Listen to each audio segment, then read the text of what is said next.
महानगरपालिका निवडणुकीच्या पार्श्वभूमीवर जे आहेत ते संपूर्ण पक्ष जे आहेत ते एका अर्थाने सज्ज झाले। अशात जर बघितलं असेल तर भाजपचा गड मानला जाणारा नागपूरमध्ये सुद्धा जर बघितलं असेल तर मोठ्या प्रमाणात जे आहे ते इच्छुकांची गर्दी सध्याच्या घडीला दिसत आहे। आपल्यासोबत आमदार कृष्णा भाऊ खोपळे आहेत। काय सांगाल, एकंदरीत बघितलं असेल इच्छुकांची गर्दी वाढत आहे, मोठी संख्या जी आहे ते इच्छुकांची दिसत आहे। कसं बघताय निवडणुकीकडे आपण?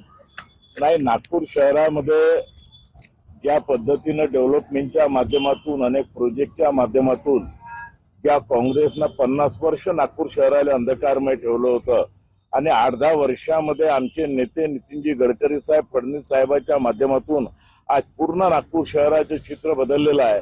आणि नागपूर शहरामध्ये भारतीय जनता पक्ष संघटनांची बी ताकद आहे, कार्यकर्त्यांची फौज बी फार मोठ्या प्रमाणात आहे। आणि म्हणून नागपूर शहरामध्ये आपण चारही दिशेने अगर गेलो तर लोक विकासाच्या नावावर मतदान करतात। आता काही काँग्रेसची कोकणाटगिरी या शहरामध्ये चालणार नाही आहे। हे झालं तर हे काऊन नाही झालं, हे झालं तर हे काऊन नाही झालं। 50 वर्ष त्यांनी काही केलं नाही आहे।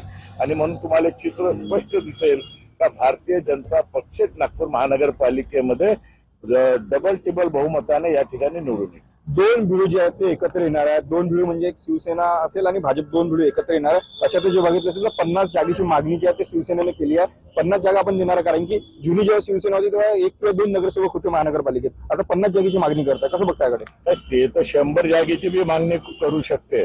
त्यांनी अगर पुराणा इतिहास अगर उघडून पाहिला तर शिवसेनेचे नागपूर शहरात नगरसेवक किती निवडून यायचे, 2, 3, 4 आणि ते भाजपच्या भरोश्यावर त्या निवडून येत। आता तुमच्या भरोश्यावर आहेत का शिवसेनेचे नगरसेवक? नाही ना, आमच्या भरोश्यावर राहो किंवा न राहो त्यावेळेस शिवसेना उद्धव ठाकरेची होती। ते आता उबाटामध्ये सगळे नगरसेवक आहे।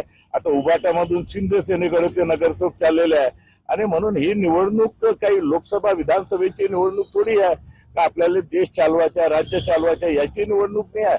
हे आम कार्यकर्त्याची निवडणूक आहे, बूथ मधून तयार झालेल्या कार्यकर्त्याची निवडणूक आहे। आणि म्हणून याच्यामध्ये युतीचा काही संबंध येत नाही। सगळ्या पक्षांनी आपल्या आपल्या ताकदीवर चुनाव लढावं। जनता ज्याला आशीर्वाद देईल तो महानगरपालिकेमध्ये त्याची सत्ता येईल। शेवटचा प्रश्न, सामान्य कार्यकर्त्यांची, बूथ कार्यकर्त्यांची, शक्ती केंद्र प्रमुखांची इच्छा आहे की ही निवडणूक जी आहे ते एका अर्थाने आपण स्वबळावर लढावी। मात्र महानगरपालिका निवडणुकीत आपण जे पुणे असेल, नागपूर असेल या ठिकाणी आता युतीसोबत लढायचे आहे। अशा वेळेस आपण पक्षश्रेष्ठींचा निर्णय पाळाल? नाही, आमच्या स्पष्ट सगळ्या कार्यकर्त्याचे मत आहे।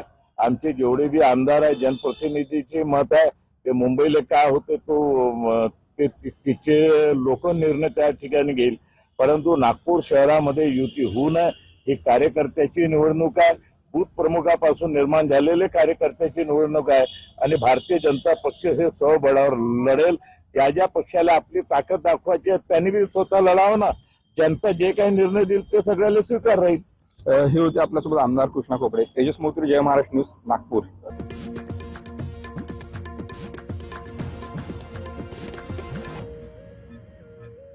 उबाटा गट